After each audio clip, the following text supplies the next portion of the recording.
আজকে করছি আমি মিনি প্ল্যান্টেড গাপ্পি সেটআপ। তো ফার্স্ট আমি জল ভরে নিচ্ছি এবং জল ভরার পর আমি কালকে করতে পারতাম, কিন্তু কালকে প্রচণ্ড ওয়েদার ঠান্ডা ছিল। কিন্তু আজকের ওয়েদারটা সানি আছে, তো আজকের জন্য দিনটা ঠিক আছে। ফার্স্টে ট্যাঙ্কে জলটা ভরে নিয়েছি এবং ট্যাঙ্কে জল ভরার পর আমি এখানে অ্যামাজন শর্ট নামক একটা প্ল্যান্ট আছে সেটা দিচ্ছি।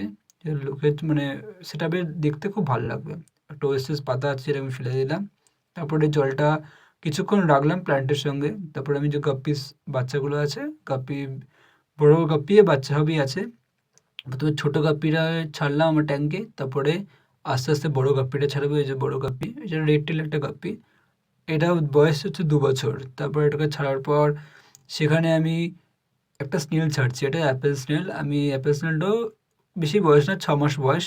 তারপরে আমি সেখানে দেখছি একটা ভালো এনভায়রনমেন্ট সৃষ্টি হয়েছে, মাছও ঘুরে বেড়াচ্ছে আর গাপ্পি আর এই স্নেলটাও ঠিক আছে। তারপরে সেখানে আমি ছাড়ছি স্টোন।